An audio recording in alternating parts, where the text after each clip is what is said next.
Hi, my name is Nani and welcome to my channel where I share with you my top tips on how to look good, feel good, and smell good from the inside out. In today's video, we are going to be talking about some of the fragrances within my personal collection that I have used and abused, and so they do have a fairly large dent in them. Of course, if you guys want to go ahead and find out what those fragrances are, stay tuned. And if you like this type of content, go ahead and give me a big thumbs up and of course subscribe to my channel for more. Let's go ahead and jump right into it. The first scent is an absolute favorite of mine, and I've mentioned this on my channel several times before. This is Shiseido's Zen. I feel like this one is compared a lot of times to Chanel's Coco Mademoiselle. I don't really think that they're similar, to be honest with you. There are some slight similarities in terms of like notes and things like that, but the way that Chanel fragrances are presented and composed, this is not that. Okay, so this one is basically a citrus musk floral scent. That's pretty much what it is. It's very bright and citrusy in the opening because it has this juicy, beautiful pineapple note, which is probably my favorite. I love the opening of this fragrance, but as it begins to dry down, there's something about it that becomes a little bit more, I would say like more natural and I don't want to say earthy because a lot of times that scares people, but it does have a patchouli note. So there's a bit of an earthiness there, but it's done in a way that is quite calming. The name of this fragrance is definitely perfect. The fact that it's called Zen, I think it definitely describes the fragrance and at least how I feel when I wear it. It truly is one of those fragrances that calm me down, make me feel very grounded and zen because of how natural it smells. I absolutely love this. And just to show you guys the dent, this is how we're rocking. This is one of my favorite go-to everyday year-round fragrances. You can wear this day, night, you know, any season, and it is absolutely beautiful. So this is Shiseido's Zen. Now this fragrance is another fruity, floral, musky fragrance. This is Lalique Amethyst, but this is more on the berries. There's black currant, there's I think blackberries, blueberries, like all the berries that you can possibly think of. This is pretty much like a berries cocktail, but I do feel like the black currant note in general makes it a little bit tart to where the fruits are not really like overly juicy or overly ripe. It is done, to me, I feel like in a much more balanced way. If you're someone that doesn't necessarily like fruity fragrances, but you like the notes of berries, this is one that I would recommend that you try because even though it is a fruit prominent fragrance, the berries are very grounded because the black currant gives it a slight tart freshness, and I absolutely love this. This is one that if you're going shopping, if you are just looking for like a casual jeans and a t-shirt type of fragrance, this is a perfect scent to gravitate towards. And it is one that lasts pretty decently on my skin. I would say I get maybe 5-6 hours, even more on the clothes. And so I really appreciate that. And also this scent is pretty much a dupe for Parfums de Marly Meliora. So if you've been looking to try out Meliora and you don't want to spend the money, definitely give this a try. There's also a L'Eclat version or flanker of this fragrance, which again smells quite similar. So I would say definitely test this one out or the flankers. And I'm sure that if you like berry prominent fragrances, you'll find something that really works for you and your body chemistry. But again, this is one of my favorite go-to grab and go, like I want to smell fruity, but it's something casual going on. This is the one that I typically gravitate towards. And again, to show you the dent, we're about halfway through this bottle. And this is the so this is the 100 ml bottle. So we're halfway through. So again, that's Lalique Amethyst. Now, if I am going to smell fruity, the fruits that I typically gravitate towards are the fruits that I eat in real life. So besides berries, I do love oranges, tangerines, clementines, whichever kind. And I love orange juice. So this one, pretty much you walk around smelling like a clementine or like an orange pretty much. It's a very juicy, very like orange citrus scent. There's really not much more to say about this fragrance because that's pretty much all that you get.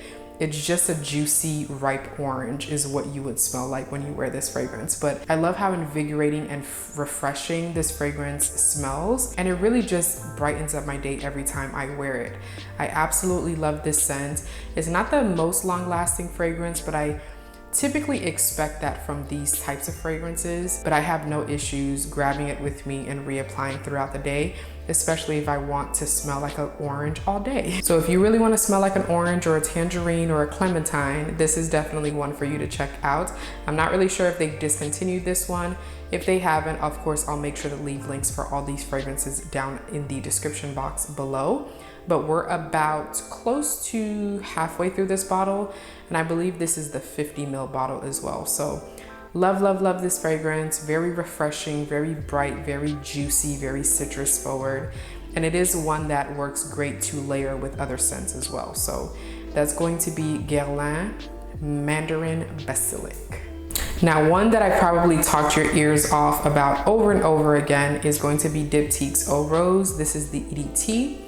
I love, love, love, love, love this fragrance. This is pretty much, I don't want to say a dupe because this is more expensive than the fragrance that it compares to, but this is very similar to the Chloe, I guess the Chloe collection. I don't even know what's the name of the collection, but like the Chloe Fleur de Parfum or just the regular Chloe by Chloe.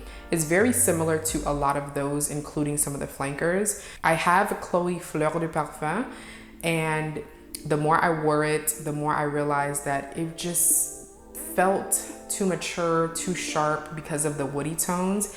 And so I just stopped wearing it. And then I got my hands on this fragrance and I was like, wow, this smells quite similar, but I absolutely love this rendition of that type of fragrance. So obviously it's called O Rose. Rose is a prominent note. You guys know I love rose in my fragrances.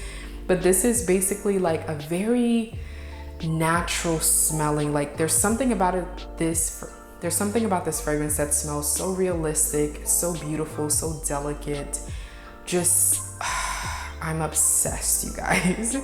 As you guys can tell, hopefully you guys can tell, I am obsessed. And this is the 100 ml bottle. It's very kind of like translucent rose fragrance.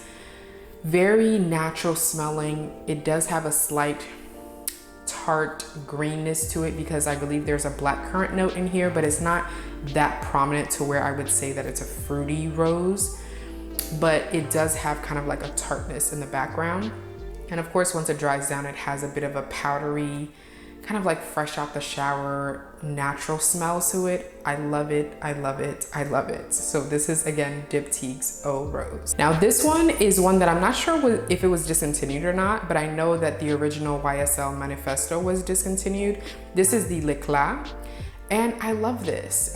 If you found the original to be too heavy, too sharp, too whatever, too anything, and you're looking for a little bit more of a softer, maybe like a fruitier take of the original Manifesto, definitely give the L'Éclat a try.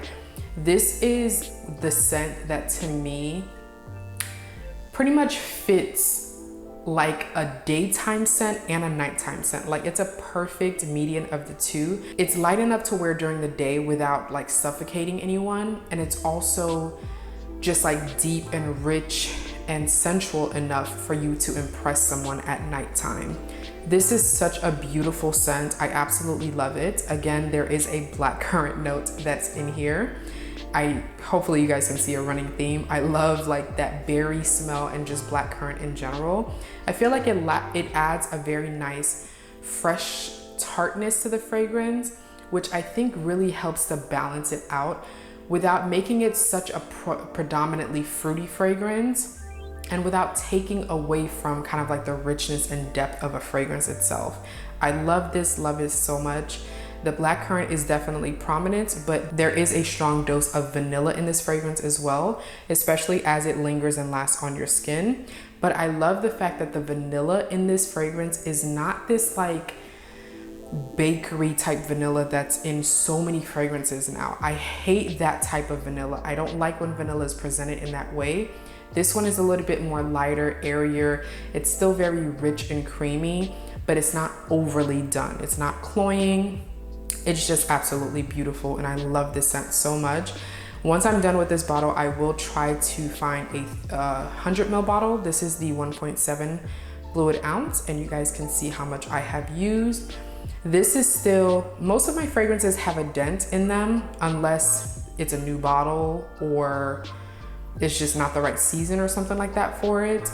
But again, once I'm done with this one, I definitely will purchase a bigger bottle because this is probably one of my favorite and one of my go-to fragrances when I know I plan on having a longer day, not only because of the projection, but because of the fact that this is a perfect scent to transition from daytime to nighttime, and it also can be worn year round.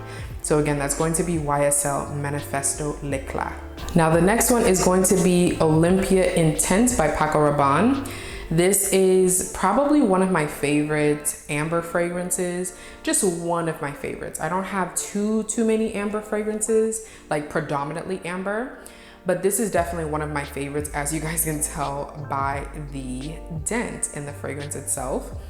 This one, I always describe it the same way, where it is pretty much like a Kool-Aid amber. Like think of Kool-Aid, the sweetness, the freshness, the translucent aspect of a Kool-Aid, but this is like an amber form. So it's like very sweet. I don't get the salty notes that the original has, which I prefer to the original. I had the original before, but I got rid of it because the salty notes, that's just not my zhuzh, okay?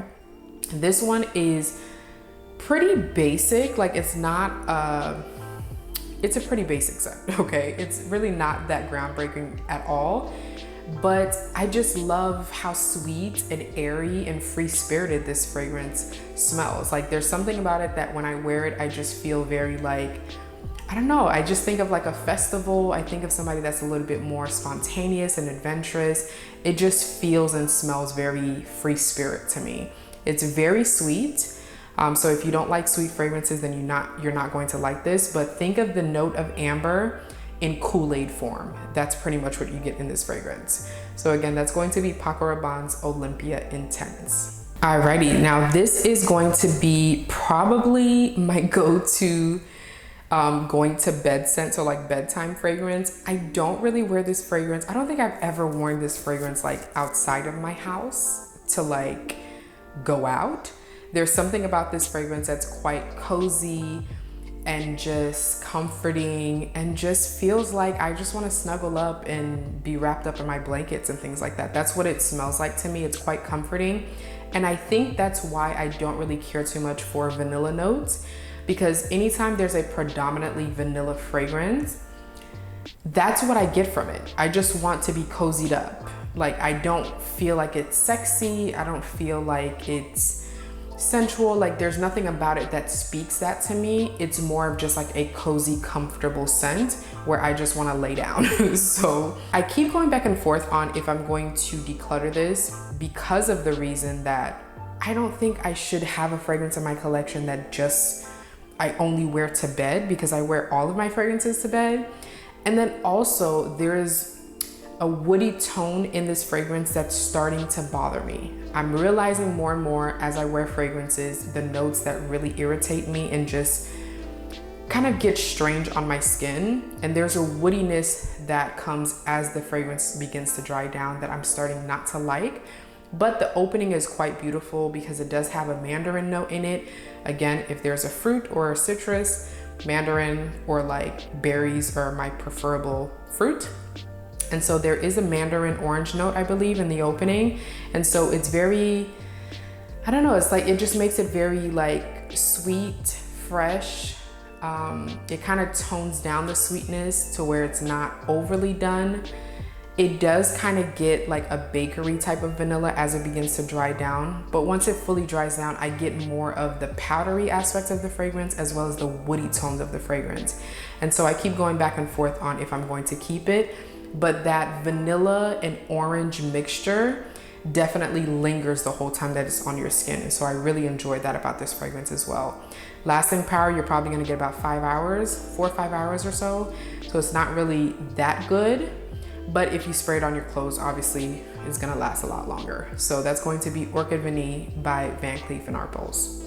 Now this one is going to be one of my favorite flirtatious, like daytime, pretty much year round, but like spring type fragrances. And that's going to be Memo Paris Granada. I love this fragrance so much. It's super sweet. It's very, very sweet. It almost smells like a candied syrup. There's something about it that's very kind of like honey-like. You're looking at, I think, orange blossom. There's, I think, probably another orange note in here. There's grenadine syrup. So it's very syrupy, very sweet, very sticky, almost honey-like, and it is just beautiful. There's something about this fragrance that when I wear it, I just feel very flirtatious. I feel very feminine, and I just love that because I'm not really a girly girl necessarily. And so when I wear fragrances that make me feel feminine but not like juvenile, they make me feel feminine and still very womanly, I absolutely love those type of fragrances. So that is going to be Memo Paris Granada. I mean, look at this packaging. And this is my Dent. Love, love, love, love this fragrance. Last but not least, we are talking about Jimmy Choo by Jimmy Choo. This is a polarizing fragrance as well, but this is my go-to fragrance when it comes to like girls' night out. You're going out to a bar, a leather jacket type of fragrance. This is definitely that, or like a wintertime fragrance. It's a fruity in a way where I think there's pear in here. So it's not fruity in like this candy-like way. It's more like a refreshing tart fruitiness. Hopefully that makes sense.